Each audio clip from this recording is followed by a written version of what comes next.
अस्सलामु अलैकुम वरहमतुल्लाह। Class K4 subject इस्लामियात। प्यारे बच्चों, जैसा कि आप सबको पता है कि हम लोगों का फर्स्ट टर्म का सिलेबस मुकम्मल हो चुका है। आज से हमारे सेकंड टर्म के सिलेबस का बाकायदा आगाज होता है। आज हमारा लेक्चर नंबर 1 है। प्यारे बच्चों, आज हम सबक पढ़ेंगे नमाज पढ़ने का तरीका। हम सिर्फ पढ़ेंगे नहीं बल्कि हम सीखेंगे भी कि हम अपनी जो नमाज है वो कैसे अदा करते हैं। तो इसमें हम क्या करेंगे, आज हम करेंगे पढ़ाई, उसकी वजाहत यानी कि तरीका सीखेंगे। सीखने के बाद हम लोग करेंगे खाली जगह। ये आपके बुक के सफ़ा नंबर 20 पर मौजूद है। उसके बाद हम करेंगे दुरुस्त जवाब पर टिक का निशान यानी कि MCQs आप लोगों ने अपनी नीट कॉपीज पर लिखने हैं। तो अब हम अपनी रीडिंग का आगाज करते हैं। आप सब अपनी बुक्स ओपन कर लीजिए। अब हम अपनी रीडिंग का आगाज करते हैं। सफ़ा नंबर 12, नमाज पढ़ने का तरीका। बिस्मिल्लाहिर्रहमानिर्रहीम। नमाज वो फ़र्ज इबादत है जिसके ज़रिए हमें ज़हनी, जिस्मानी और रूहानी फ़ायदे हासिल होते हैं। प्यारे बच्चों, जैसा कि आप सबको पता है कि नमाज जो है वो इस्लाम का दूसरा अहम रुकन है। ठीक है, तो इसके ज़रिए हमें जो है वो ज़हनी सुकून भी मिलता है, जिस्मानी सुकून भी मिलता है, रूहानी सुकून भी मिलता है और इसके साथ साथ इसके और भी बहुत से फ़ायदे हैं। इसकी अहमियत का अंदाज़ा इस बात से होता है कि अल्लाह ताला ने हज़रत मूसा अलैहिस्सलाम पर वही नाजिल करते हुए फरमाया, बेशक मैं ही अल्लाह हूँ, मेरे सिवा कोई इबादत के लायक नहीं, बस तुम मेरी ही इबादत करो और मेरी याद के लिए नमाज कायम करो। अब देखिए कि यहाँ पर अल्लाह ताला ने खुद इरशाद फरमा दिया है कि मेरे लिए नमाज कायम करो, क्योंकि मैं ही तुम्हारा अल्लाह हूँ और मेरे सिवा कोई इबादत के लायक नहीं। यहाँ पर हमें नमाज की अहमियत का अंदाज़ा इस बात से हो रहा है कि अल्लाह ताला ने खुद नमाज को कायम करने का हुक्म दिया है। बच्चों, आज हम आपको बताते हैं कि 2 रकात फ़र्ज नमाज किस तरह पढ़ी जाती है। प्यारे बच्चों, आप सब नमाज तो पढ़ते होंगे। आज हम यहाँ पर नमाज पढ़ने का तरीका सीखते हैं। आप नोटिस कीजिएगा कि आप जो नमाज की अदायगी करते हैं वो दुरुस्त है या नहीं। अगर कोई गलती हुई तो आप इसके ज़रिए अपनी नमाज को दुरुस्त कर सकते हैं। तो चलिए सीखते हैं नमाज की इस्तिलाहात और उसका तरीका। नियत। सबसे पहले नमाज में हम क्या करते हैं, वुज़ू करने के बाद जब हम जाए नमाज पर खड़े हो जाते हैं तो क्या करते हैं, नियत। नियत का मतलब है इरादा करना। जब भी हम कोई काम करते हैं तो पहले दिल में उस काम का इरादा करते हैं। बिल्कुल इसी तरह नमाज शुरू करने से पहले नमाज की नियत की जाती है, यानी हम दिल में इस बात का इरादा करते हैं और ज़ुबान से भी इस बात का इकरार करते हैं कि हम नमाज पढ़ने खड़े हो रहे हैं। ठीक है प्यारे बच्चों, जब हम नमाज पढ़ने के लिए खड़े हो गए तो हमने दिल में भी इरादा रखना है और अपने ज़ुबान से भी जो है वो नियत के अल्फाज कहने हैं कि हम नमाज के लिए खड़े हो गए हैं। अल्लाह के वास्ते जो है वो हम नमाज पढ़ रहे हैं इतनी रकात। उसके बाद हम क्या करते हैं, तकबीरे तहरीमा। नियत करके हम नमाज के लिए खड़े होते हैं और दोनों हाथ कानों तक उठाकर अल्लाहु अकबर कहते हैं। प्यारे बच्चों, यहाँ पर आपको एक बात बताती चलूँ कि ये जो नमाज का तरीका बताया गया है ये बॉयज़ के लिए है, गर्ल्स के लिए ये तरीका नहीं है। गर्ल्स आप ये तरीका फॉलो नहीं करेंगी। आपको जो मैं तरीका बताऊंगी आपने उसको फॉलो करना है। तो बॉयज़ जो है वो कानों तक अपने हाथों को लाते हैं और अल्लाहु अकबर कहते हैं, और गर्ल्स अपने हाथों को अपने कंधों तक लाती हैं और अल्लाहु अकबर कहकर नमाज का आगाज़ करती हैं। शोल्डर्स तक लाने होते हैं गर्ल्स ने अपने हाथ। इस अमल को तकबीरे तहरीमा कहते हैं। इस अमल को यानी कि अल्लाहु अकबर कहने के अमल को तकबीरे तहरीमा कहते हैं। तकबीरे तहरीमा में हम इस तरह हाथ उठाते हैं कि दोनों हाथों के अंगूठे कानों की लौ को छू रहे हों। तकबीरे तहरीमा कहने के बाद हम अपने दोनों हाथ बांध कर कयाम में खड़े हो जाते हैं। अब देखिए यहाँ पर जो है वो कानों की लौ तक हाथ आने का अमल जो है वो ये बॉयज़ के लिए मुख्तस है, यानी कि ऐसा बॉयज़ करते हैं, गर्ल्स ऐसा नहीं करती। आगे देखते हैं। आगे अल्लाह अकबर कहने के बाद हाथ बांध लेने के बाद क्या किया जाता है? क़याम। क़याम का मतलब है सीधा खड़ा होना। क़याम में हम अल्लाह ताला के सामने अदब और एहतराम के साथ खड़े होते और सना पढ़ते हैं। सना किसको कहते हैं? सुब्हानकल्लाहुम्मा व बिहम्दिका व तबारकस्मुका व तआला जद्दुका व ला इलाहा गैरुक। ठीक है प्यारे बच्चों, अल्लाह अकबर कहने के बाद हमने हाथ बांध लिए। हाथ बांधने के बाद हम सना पढ़ते हैं। इसका तर्जुमा क्या है वो भी हम देखते हैं, ताकि हम जो नमाज पढ़ते हैं हम उस पर गौर कर सकें। ऐ अल्लाह, हम तेरी पाकी बयान करते हैं और तेरी तारीफ करते हैं, और तेरा नाम बहुत बरकत वाला है और तेरी बुजुर्गी बहुत बदतर है, यानी कि सबसे बढ़कर है, और तेरे सिवा कोई इबादत के लायक नहीं।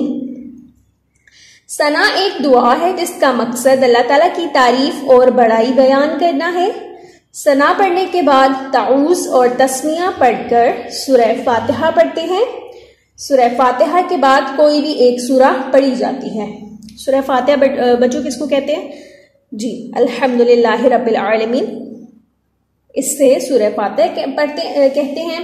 सूरह फातिहा पढ़ने के बाद हम कोई सी भी कुरान पाक की एक छोटी सूरत पढ़ सकते हैं जो हमें जुबानी याद हो।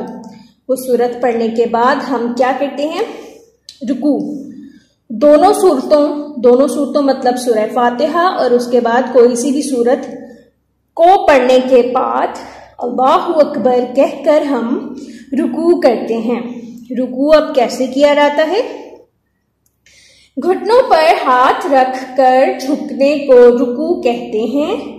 रुकू में हम अपने दोनों हाथों की उंगलियां फैलाकर घुटनों को पकड़कर इस तरह झुकते हैं कि हमारी कमर और गर्दन एक सीध में हो जाए। ये तरीका बॉयज फॉलो करेंगे। गर्ल्स जो हैं वो अपने हाथों को सॉफ्टली यानी कि नरमी के साथ अपने घुटनों पर रखेंगी, घुटना नहीं पकड़ेंगी और ना ही अपने हाथ को फैलाएंगी, बल्कि सिर्फ इतना झुकेंगी कि आपका हाथ जो है वो आपके घुटनों तक आ जाए। गर्ल्स की बैक का यानी कि कमर का सीधा होना जो है वो शर्त नहीं है रुकू में। गर्ल्स सिर्फ इतना झुकें कि हाथ जो है वो आपके घुटनों तक आ जाए। फिर 3 बार ये पढ़ते हैं, सुबहान रब्बियल अज़ीम। इस तस्बीह का मतलब क्या है जो हम रुकू में पढ़ते हैं? मैं अपने अजीम रब की पाकी बयान करती हूँ। हमने 3 दफ़ा रुकू में ये तस्बीह पढ़नी होती है। रुकू में हम खुद को अल्लाह ताला के आगे आजिज़ और कमतर मानते हुए अल्लाह ताला की अज़मत बयान करते हैं, यानी कि हम उससे ही जो है वो सबसे बड़ा तस्लीम करते हुए, दिल से मानते हुए उसकी बड़ाई और उसकी पाकी बयान करते हैं। आगे है कौमा। रुकू करके दोबारा सीधा खड़े होने को कौमा कहते हैं। जब हम रुकू के लिए झुके, हमने 3 मरतबा सुबहान रब्बियल अज़ीम कह दिया। ये कहने के बाद हम जब सीधा खड़े होते हैं तो उस सीधा खड़े होने को क्या कहते हैं? कौमा। सीधा खड़े होते हुए हम कौन सी तस्बीह पढ़ते हैं? समीअल्लाहु लिमन हमीदा कहते हैं। अल्लाह ने उसकी सुन ली जिसने उसकी तारीफ की। सीधा खड़े होते हुए हमने समीअल्लाहु लिमन हमीदा कहना है। उसके बाद समीअल्लाहु लिमन हमीदा कहते हुए जब हम सीधा खड़े हो गए तो सीधा खड़े होने के बाद रब्बना लकल हम्द कहते हैं। इसका तर्जुमा क्या है? ए हमारे रब, तेरे ही दिए सब तारीफ है। ठीक है, जब हम सीधा खड़े होते हुए समीअल्लाहु लिमन हमीदा कहकर सीधे खड़े हो गए तो फिर हमने सीधा खड़े होकर रब्बना लकल हम्द कहना है। फिर अल्लाह अकबर कहते हुए सजदे में चले जाना है। ठीक है, अल्लाह अकबर कहते हुए सजदे में जाते हैं। सजदा, सजदे में 3 मरतबा सुबहान रब्बियल आला पढ़ते हैं। मैं अपने आला रब की पाकी बयान करती हूँ। सजदा करते वक्त हम पहले नाक फिर माथा ज़मीन पर रखते हैं। ऐसे में हमारी कोहनियाँ ज़मीन से उठी होती हैं।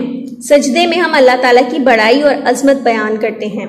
बॉयज़ की कोहनियाँ जो है वो सजदा करते हुए ज़मीन से उठी होती हैं, लेकिन जो गर्ल्स होती हैं उनकी कोहनियाँ ज़मीन के साथ लगी होती हैं और गर्ल्स जो हैं वो सजदा सिमट कर करती हैं ताकि पर्दे का ख्याल बाकी रह सके।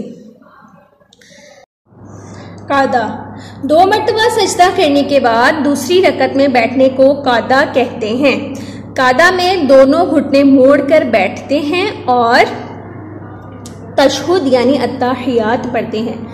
जब हमने सजदे कर लिए, सजदों में 3-3 मरतबा सुबहान रब्बियल आला पढ़ लिया, तो फिर हम जब तशहुद के लिए बैठते हैं तो उसको कहते हैं कादा। कादा में हम क्या पढ़ते हैं? अत्तहियातु लिल्लाहि वस्सलावातु वत्तय्यिबातु अस्सलामु अलैका अय्युहन नबिय्यु व रहमतुल्लाहि व बरकातुहु अस्सलामु अलैना व अला इबादिल्लाहिस सालिहीन अशहदु अल्ला इलाहा इल्लल्लाह व अशहदु अन्ना मुहम्मदन अब्दुहु व रसूलुहु। तशहुद पढ़ने के बाद हम क्या करते हैं? तशहुद के बाद दुरूद इब्राहिमी, जो कि हम सबको आता है, दुरूद इब्राहिमी पढ़ते हैं और फिर उसके बाद एक दुआ मासूरा पढ़ी जाती है। दुरूद शरीफ पढ़ते हैं मिलकर। अल्लाहुम्मा सल्लि अला मुहम्मदिन व अला आलि मुहम्मदिन कमा सल्लैता अला इब्राहीम व अला आलि इब्राहीम इन्नका हमीदुम मजीद। अल्लाहुम्मा बारिक अला मुहम्मदिन व अला आलि मुहम्मद कमा बारकता अला इब्राहीम व अला आलि इब्राहीम इन्नका हमीदुम मजीद। दुरूद इब्राहिमी पढ़ने के बाद हम दुआ पढ़ते हैं। रब्बना आतिना फिद दुनिया हसनतन व फिल आखिरति हसनतन व क़िना अज़ाबन नार। ए हमारे परवरदिगार, हमको दुनिया में भी भलाई और आखिरत में भी भलाई अता फरमा और हमको दोज़ख के अजाब से बचा। इसके अलावा जो है हम दूसरी दुआ भी पढ़ सकते हैं। रब्बी जअल्नी मुकीमस सलाती व मिन ज़ुर्रिय्यती रब्बना व तक़ब्बल दुआ रब्बना इग़फ़िर ली व लिवालिदैया व लिलमुअ्मिनीना यौम यक़ूमुल हिसाब। इस दुआ को पढ़ने के बाद क्या किया जाता है? सलाम। ये नमाज का आखिरी हिस्सा है। दुआ पढ़ने के बाद हम पहले सीधे और फिर उल्टे कंधे को देखते हुए अस्सलामु अलैकुम व रहमतुल्लाह कहते हैं। सलाम हो तुम पर और अल्लाह की रहमत हो, और नमाज मुकम्मल हो जाती है। सलाम फेरने के बाद क्या किया जाता है? दुआ। सलाम के बाद आखिर में दुआ मांगी जाती है। दुआ मांगना बहुत ज़रूरी है। दुआ मांगने का बेहतरीन तरीका ये है कि सबसे पहले अल्लाह ताला की तारीफ़ की जाए, जिसमें हम जो है वो अल्हम्द भी पढ़ सकते हैं। फिर अपने गुनाहों की माफ़ी मांगी जाती है कि हमारी ज़िंदगी में जो हमसे जाने ना अनजाने में जो भी गुनाह हुए हैं, अल्लाह ताला हमसे जो है हमसे इनका मुआवज़ा और हमें इनकी गुनाहों की सज़ा ना देना और हमें इन गुनाहों से मुआफ़ फरमाना। गुनाहों की माफ़ी मांगने के बाद अल्लाह ताला से अपनी जायज़ ख्वाहिशात और ज़रूरियात को पूरा करने की दुआ की जाए, क्योंकि अल्लाह ताला फरमाता है मुझसे दुआ मांगा करो, मैं तुम्हारी दुआ कबूल करूँगा। और हमने अल्लाह ताला से ही मांगना है, अल्लाह के सिवा हमने किससे मांगना है? तो हमारा जो दिल करे हम अल्लाह ताला से मांग सकते हैं। और जो लोग मेरी इबादत नहीं करते वो ज़रूर जो मैं तुम्हारी दुआ कबूल करूँगा, और जो लोग मेरी इबादत नहीं करते वो ज़रूर जहन्नुम में जाएंगे। ये अल्लाह ताला ने कुरान पाक में सूरह मोमिन में इरशाद फरमाया है। दुआ के बारे में नबी करीम सल्लल्लाहु अलैहि वसल्लम ने फरमाया है, तुम में से जिस शख्स को दुआ मांगने की तौफीक मिली उस पर रहमत के दरवाजे खुल गए। यानी कि दुआ मांगना बजाते खुद एक इबादत है और हमें जो है वो दुआ मांगते हुए किसी भी हिचकिचाहट का सामना नहीं करना चाहिए। हमें जो है वो खुलकर अल्लाह ताला के सामने गिड़गिड़ा कर रो कर दुआ मांगनी चाहिए। अच्छा जी, अब यहाँ पे ये एक्टिविटी है, मुदर्रजा ज़ैल इशारों को पढ़कर इनकी इस्तिलाहात चार्ट बनाकर लिखिए। ये इस्तिलाहात कौन सी हैं? नमाज का इरादा करना। अब नमाज का इरादा करना क्या कहलाता है? नीयत। तो ये जो इस्तिलाहात दी हुई हैं इनके पॉइंट्स आपने लिखने हैं, बताने हैं कि इनको क्या कहते हैं। अब दोनों हाथ घुटनों पर रख कर झुकना, इसको क्या कहते हैं? इसको रुकू करना कहते हैं। इसी तरह आपने तमाम इस्तिलाहात को देखना है और इनके पॉइंट्स जो हैं वो अपने माइंड में जो है वो और बल्कि इनके सामने भी लिख लीजिएगा कि इन पॉइंट्स को ये कहा जाता है। अब देखिए आपकी बुक पर पेज नंबर 20 पर खाली जगह मौजूद है। पेंसिल्स पकड़ लें और जो है वो ब्लैंक्स जो है अपने बुक्स पर ही लिखनी है। नियत का मतलब है डैश करना, यहाँ पे आपने लिखना है इरादा। डैश का मकसद अल्लाह की तारीफ बयान करना है, यहाँ पे आपने लिखना है सना। सना के बाद सूरह डैश, फिर कोई एक डैश पढ़ते हैं, सूरह फातिहा लिखना है यहाँ पे आपने और यहाँ पे सूरत। सना के बाद सूरह फातिहा, फिर कोई एक सूरत पढ़ते हैं। अब आप अपनी नीट कॉपीज ओपन करें, उस पर हम MCQs नोट डाउन करते हैं। आप अपनी कॉपीज पर सबसे पहले सेकेंड टर्म का टैग बनाएंगे। टैग बनाने के बाद आप अपने सबक का नाम लिखेंगे और उसके बाद लिखना स्टार्ट करेंगे। दुरुस्त जवाब पर टिक का निशान लगाएं। नंबर 1 है नमाज डैश इबादत है। ऑप्शंस हैं नफली, फर्ज, माली। आपने फर्ज पे टिक करना है। रुकू के बाद सीधा खड़े होने को डैश कहते हैं। कयाम, कौमा, कादा। आपने कौमा पे टिक करना है। कयाम का मतलब है डैश खड़ा होना, टेढ़ा, सीधा, झुककर। सीधा पर टिक कीजिएगा। सजदे में हम अल्लाह ताला की डैश बयान करते हैं, अजमत, पाकी, तारीफ। अजमत पे टिक करेंगे आप। नमाज के बाद दुआ मांगना डैश है, ज़रूरी, गैर ज़रूरी या आम है। आपने ज़रूरी पर टिक करना है।